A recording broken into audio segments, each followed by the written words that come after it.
I think the biggest thing that leaders need to recognize is that questions are their superpower. If they use more questions and tell less, I say ask more, tell less, then all of those things happen right there. How do you avoid micromanaging? Well, if you ask people, hey, what are your expectations? What do you see this? What do you need? When can you have this by? What do you need for support? How often should I check in with you? If you do all of those via questions versus statements, all right, hey, this is what I need it by. I'm going to come here. I'm going to do this. I'm going to do that. Then that's how you develop that trust and you get better results through asking questions versus telling. And it's a challenge for people because we're just so used to telling, and we think that leadership is all about telling when the exact opposite is true. It's about asking. And the more questions you ask, the less you micromanage and the better results you're going to get. There are opportunities for our work and careers everywhere, if you know where to look. That's easier said than done, especially in our fast-paced and constantly changing world. Marianne Fairmouth is talking to experts, employers, and job seekers to bring you insight and understanding about what's possible. This is Career Can Do, where we're navigating the new work world. Welcome to the Career Can Do podcast, a top global podcast dedicating to helping you navigate the new work world. My name is Chris Sandland, and I'll be the host for this week's episode. Today, I have the pleasure of sitting down with Ken Smith, who is an executive and leadership coach and the owner and founder of Bel Air Leadership, which is a service-connected, disabled, veteran-owned small business that partners with organizations to improve leadership effectiveness and increase results. Ken, thank you so much for joining us. You bet, Chris. It's my pleasure. Thanks for having me. Today's episode is all about leadership, building the next generation of leaders, sharpening the skills of existing leaders, and giving them the tools to take their leadership skills to the next level. So my first question is, what are the 3 questions everyone asks about their leader? Thanks, Chris. So the framework on this and the idea behind this is that subconsciously, we always look at our leaders and we think about, are they doing well? Are they not doing well? Are they effective? Are they not effective? And I come up with these 3 questions is that people ask themselves about their leader. And the first question is, are they competent? And competent meaning competent in their leadership skills, not necessarily the technical skills that the employee is doing, but in their leadership skills, setting good goals, holding people accountable, managing and resolving conflict in a healthy way. Those are leadership skills. The second question people ask is, do they care about me? And care is one of those things that you can't fake. You either do or you don't, and people see that. And if you're not sincere and they don't see that you care, then they're not going to be as willing to follow you. And the third question is, do I trust them? And I like to say that trust is gained by the inch and lost by the mile. If we have a leader and we don't feel like we can trust them, then we're less likely to believe in them, less likely to want to follow them, and less likely to believe that they're an effective leader.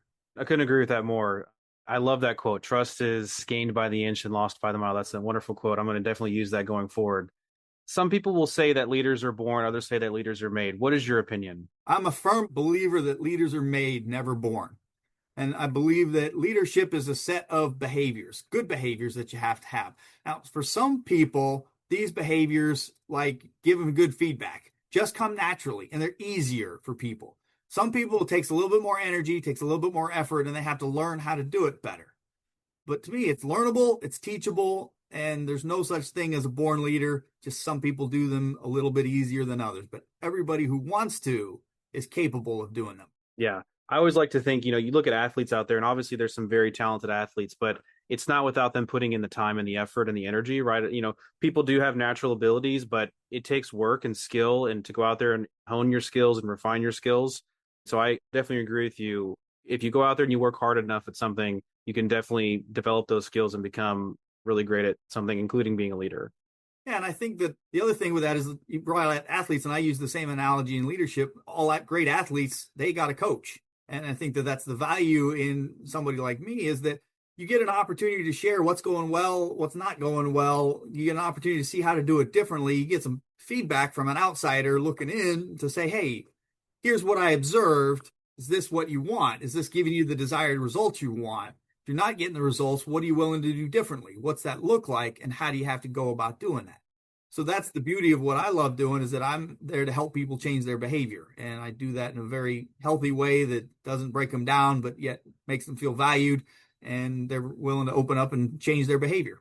That's fantastic. So can leadership is easy, or it feels like it's easier when times are going great, right? We're making money, we're being successful, things are coming our way and working in our favor. Being a leader seems to be easy, but I think sometimes what really defines a leader and makes them stand out is what they do when times are tough. So talk about what it means to be a leader through tough times as well as through the good times. So I like the phrase leadership is simple, but it's not easy. The things that we need to do are basic, and we've known what to do for thousands of years. The Greeks have been wrote about it thousands of years ago. But it's about doing it when it's hard, like you said, when things are really, really busy. Are we still taking the time and providing people that feedback? Are we still coaching people, even though we have this limited amount of time? Are we making it a priority, and how are we prioritizing things when we have limited opportunities or limited abilities? And to me, it's about making deliberate choices, because what we have to do doesn't change. We just need to make better priority choices and decide, well, what am I not going to do so that I can continue to do these important leadership tasks? Yeah, understood. Do you see common challenges across industries, or obviously you have dealt with a wide variety of people in your career and seen a lot of different leaders, emerging leaders. Is there a commonality between people that transcends industries or transcends the business that they're in? Or do you find that leadership kind of has its niche qualities? Like in certain industries, you think that this particular trait is more powerful or more successful than in other industries? I think that leadership is fairly industry agnostic. The same kind of challenges transcend. When I listen to organizations and I listen to the challenges they're having, plus or minus, about 5%, I can tell you these are the challenges that you're going to be having in your organization. At an individual level, the one challenge that I'm hearing a lot lately is, yeah, we're having trouble holding people accountable.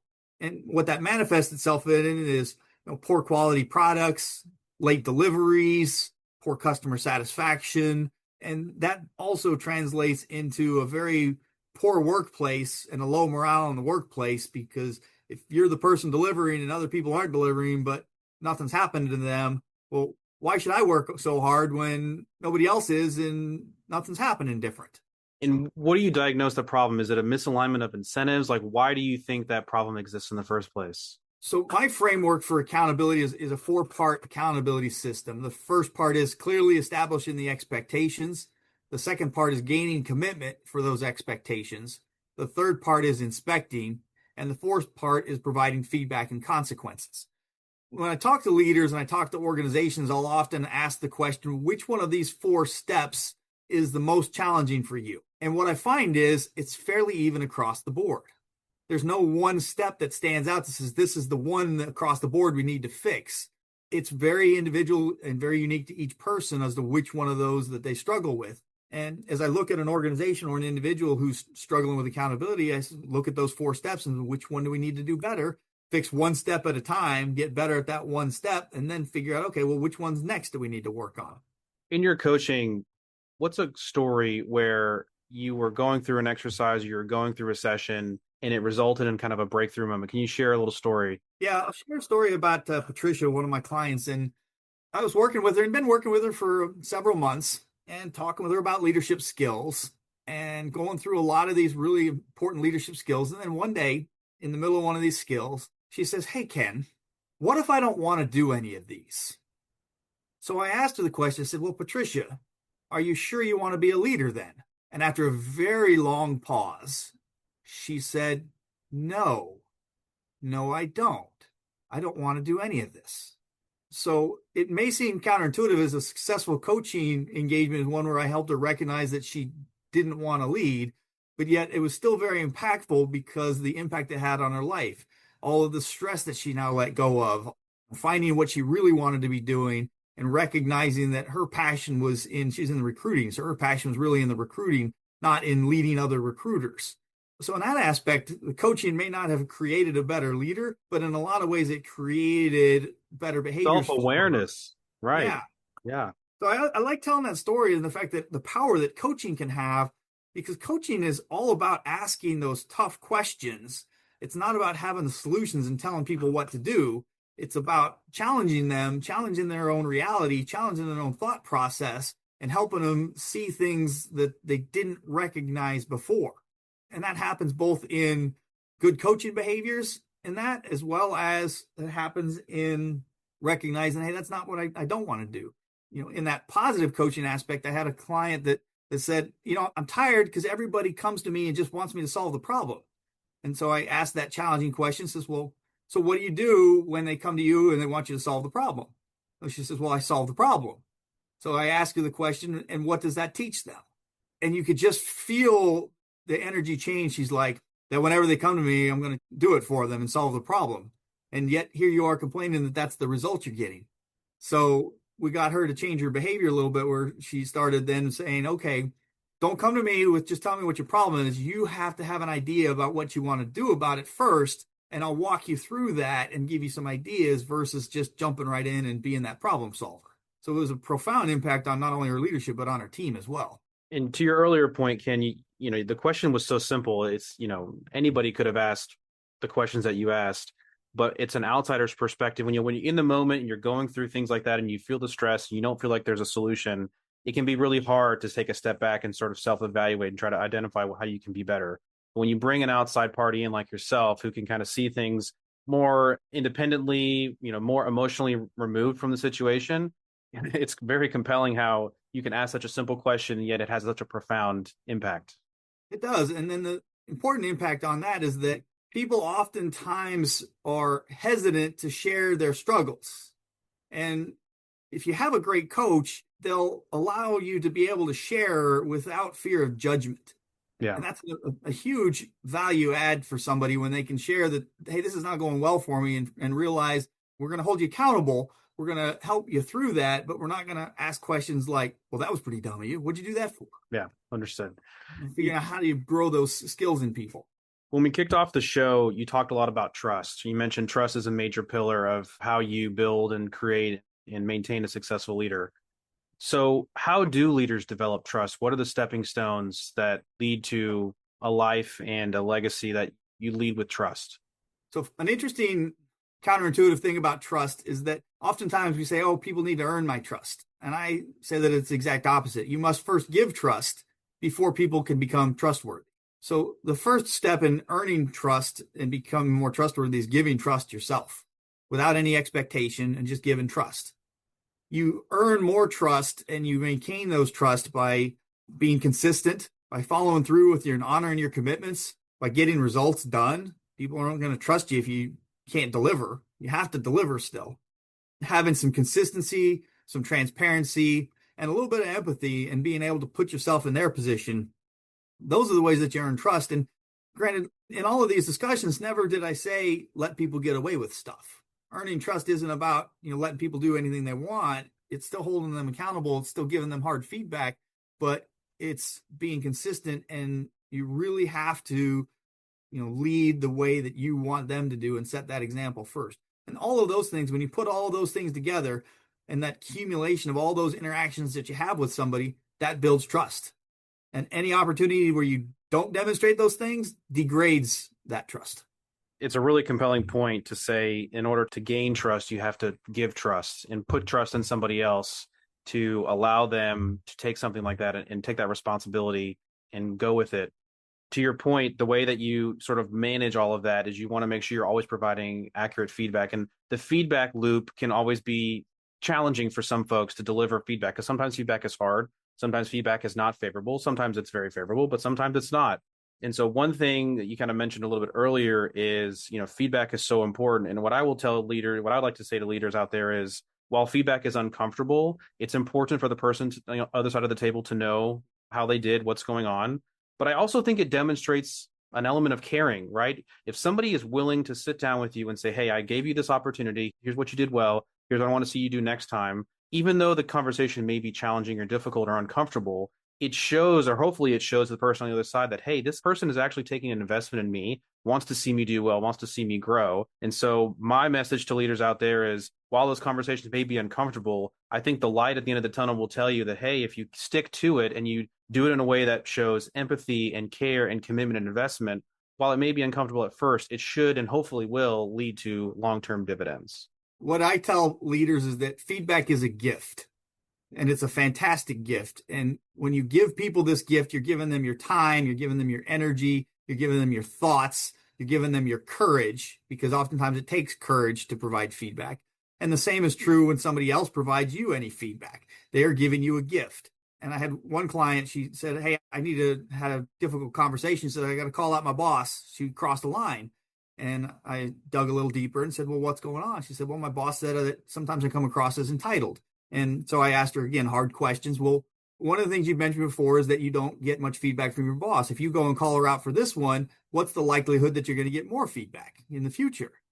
In long pause, probably none. And so I encourage her to reframe what she's thinking and not necessarily look at, do you agree or disagree with the feedback first, but accept it as a gift and then decide, well, what do I want to do with this feedback?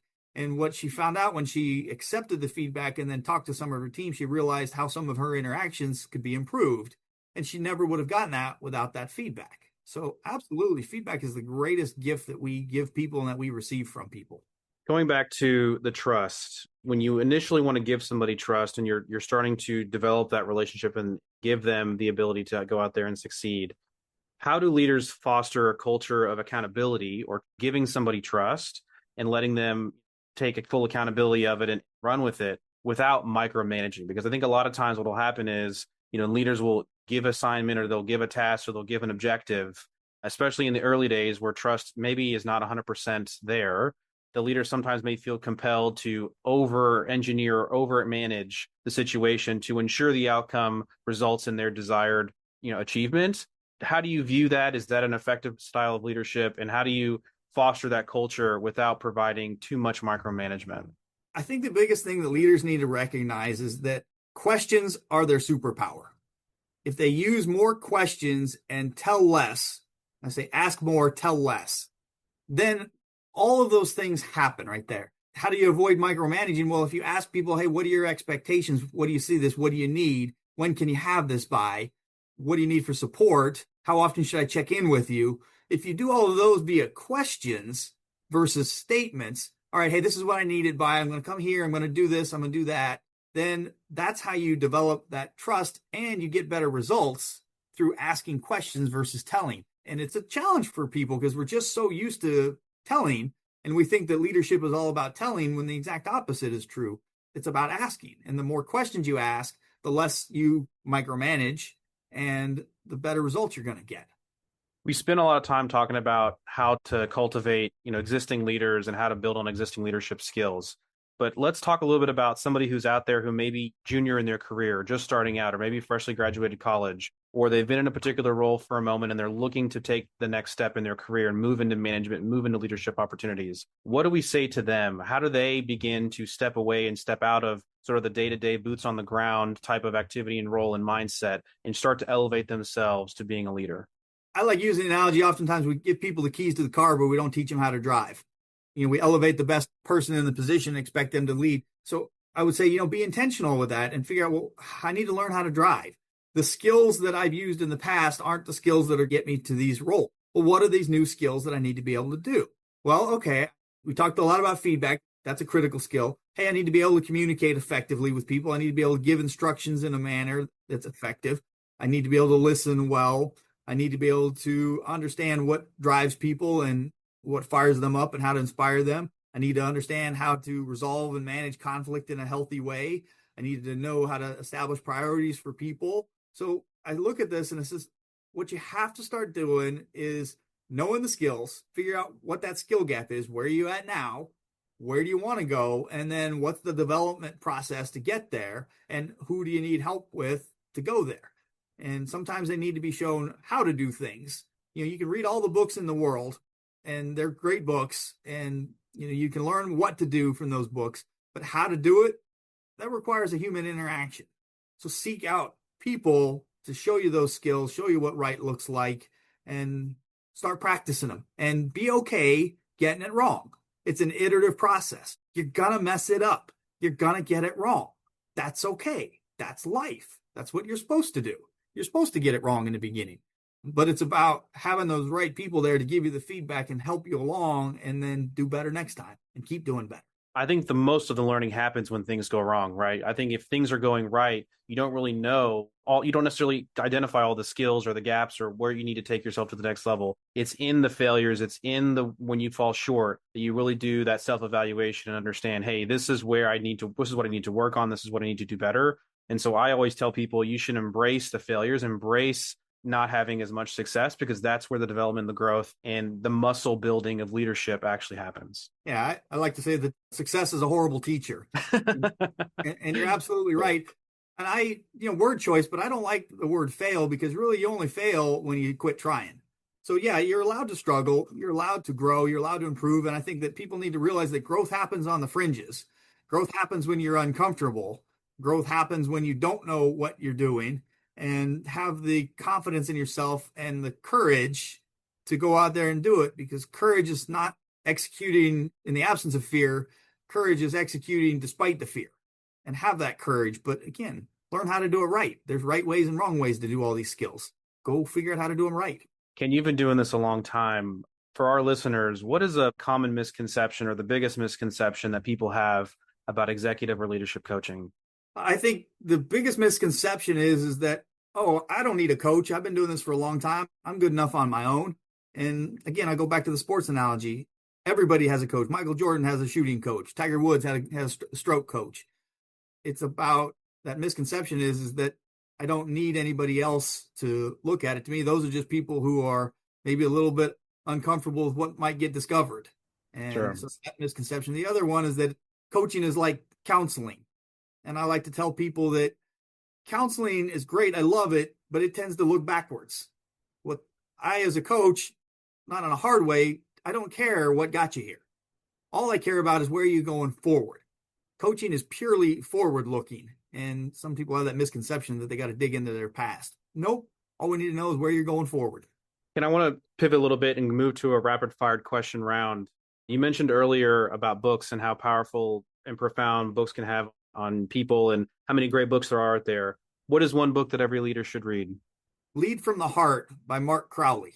Okay, and why? Mark has a phenomenal job of really understanding that leadership isn't a matter of the mind. It's truly an exercise of the heart. He was way ahead of his time with a lot of groundbreaking research and a lot of real articulate thoughts. And as a human being, he's just a phenomenal person and really understands how leading with care and concern and heart is much more effective. And you're going to get better results than callousness and just straight drive. For our listeners out there who want to, begin this journey and really hone in their leadership skills, what is one leadership habit you swear by where they could get started? I think that every single leader needs to have one meaningful conversation with every member of their team each week. And a meaningful conversation is not idle chit chat. It's not just seeing how they're doing, but one deep, valuable, meaningful conversation every single week with every single person. If you could coach one historical figure, living or non-living, who would it be and why? Well, so interesting. If I had one historical figure that I would want to talk to, it would be Joshua Lawrence Chamberlain. So he was a colonel in the Civil War and was at the Battle of Gettysburg, but he was an orator, professor, basically, not a professional soldier. And what he and his soldiers did throughout the time in service throughout the Civil War is pretty incredible and pretty amazing. I don't know how much coaching I'd be giving him, but I would certainly love to pick his brain and try to figure out, glean some of those characteristics in real life versus just what you've read, just what I read in books. Ken, thank you so much for coming on the show. We're unfortunately out of time, and I would love to continue going, but thank you so much for sharing your knowledge and your wisdom. How can people find you? So people can find me at belairleadership.com. It's BELAIR, like the car named after my 57 Chevy Bel Air. And they can reach me an email at ken@belairleadership.com. Awesome. Well, that wraps up another great episode of the Career Can Do podcast. See you on the next one. We thank you for tuning in to our Career Can Do podcast. We make no guarantees on results for your particular quest, but we hope you enjoy the information presented. The views and opinions expressed in this program are solely that of the guest or speaker and do not necessarily reflect the views or positions of Mary Ann Fairmouth and Fairmouth and Company. Thank you.